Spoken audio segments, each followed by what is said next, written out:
Welcome along to our big match preview and backed by Ladbrokes for the season. Remember to go ahead and check out Ladbrokes Odds Boost, available in the link below to instantly increase your odds. T's and C's apply. It's a double header this week and it could shape Saints' season. First up is Brighton on Wednesday night. Clive's with me to discuss the game. But briefly, we're into the fifth round of the FA Cup, mate. It's a slightly favourable draw. West Brom away, and I think there's something about the draw this year. Putting out teams we're literally just about to play, and then playing them once again three weeks later. Yeah, well, I think both us and the Baggies lads would be thinking, here's a chance to get in the quarter-final. Again, slightly an underwhelming draw, although it's away from home, the chance of a day out, but hey, we're going to West Brom this week, so it's like Groundhog Day again, isn't it? Watford twice and then bloody West Brom. It's like, oh, God. I mean, it's a good place to go, Birmingham. You get a great day out there. And happy memories of 76, of course, at the fifth round when we went up there with over 10,000 supporters, filled the old Smethwick end when it was a terrace. And I think there was 37,000 there that day. Amazing atmosphere. Saints had a lot of the players were sick that day. They had a food bug and they didn't play particularly well. And when West Brom got ahead, you thought, we're going out here. You know, and then up popped Bobby Stokes from nowhere, like he did in the final, and saved us, got us back to the Dell. And the replay was just a hammering for West Brom, 4-0 to Saints.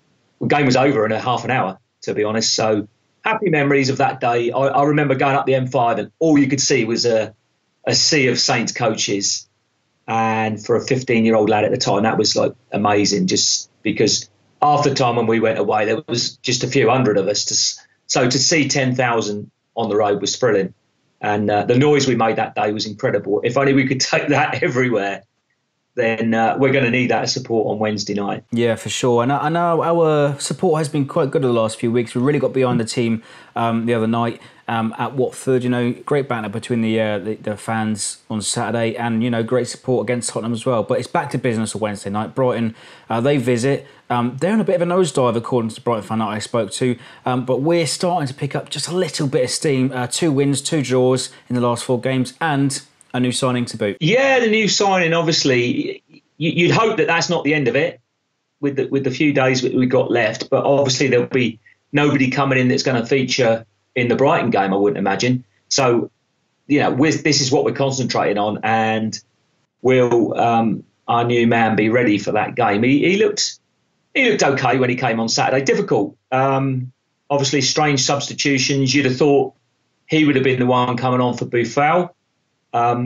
Very strange tactically, but at the end of the day, Southampton are in the 5th round.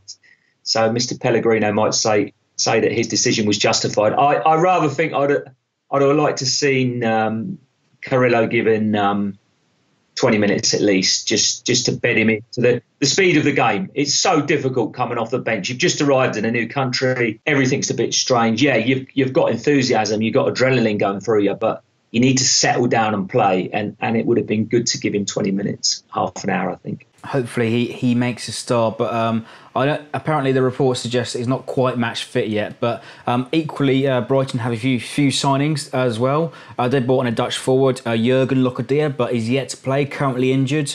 But Monday they also announced the return of Leonardo Ulloa from Leicester, big centre forward. They've already got a big centre forward in Glenn Murray, who caused us all kinds of problems at the Amex earlier this season. Big amend to try and keep quiet. Yeah, definitely.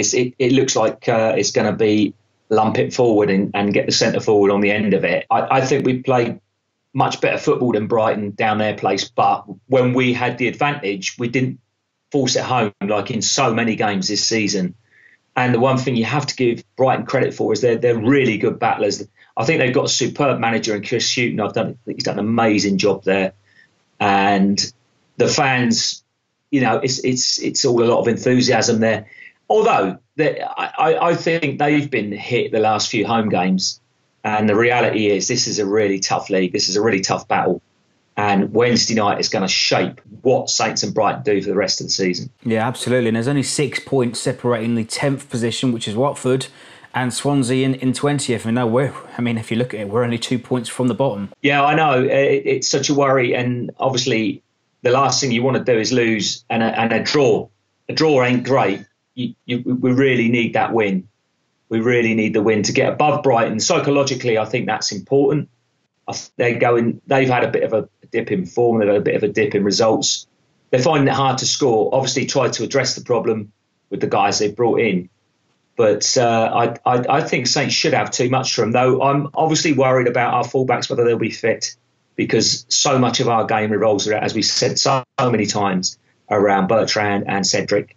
And if they're fit, I'm really confident. Yeah, Bertrand is a doubt for Wednesday night. And Wednesday could be very interesting. You know, if we go on to win it, we leapfrog Brighton in the league. But also we're holding our breath on a brand new signing, Kinsey Promise, Spartak Moscow forward, Dutch forward. Apparently Van Dijk has been saying some nice words about us. I don't think it's going to get across the line before kick-off. We'll be holding our breath until midnight on Wednesday night. Right at this moment in time, all that matters is Brighton. And I think the fans can play a massive part in this game, because being realistic, I think a lot of the pressure is on Saints. If Brighton get a draw, that's a great result for them. If they get a win, well, it's an incredible result. So Saints have to win. There's a lot of pressure on us.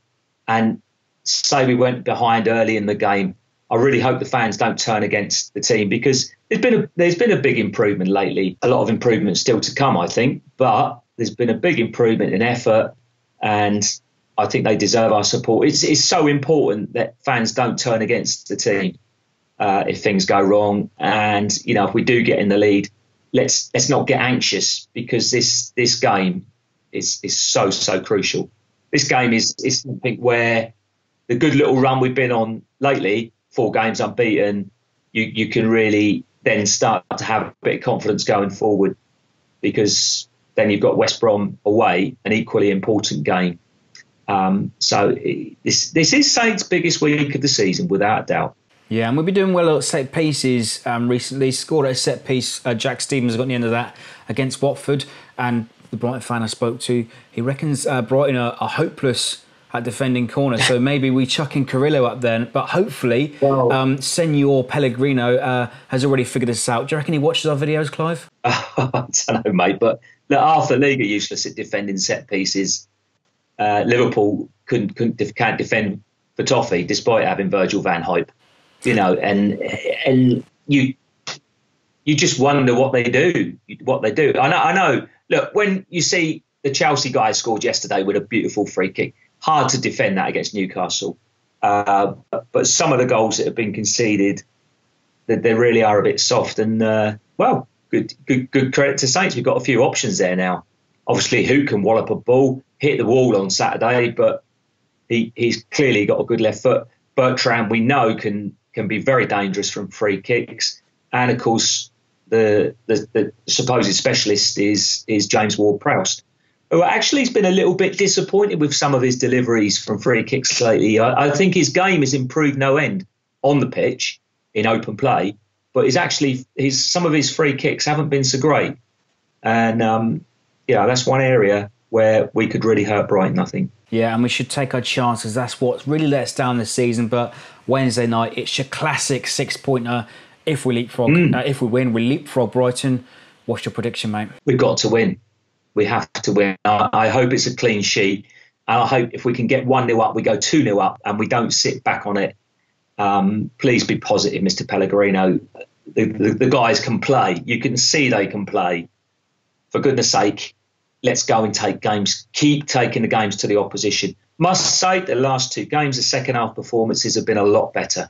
So hopefully the fitness is coming together, and that's, again, such a crucial thing.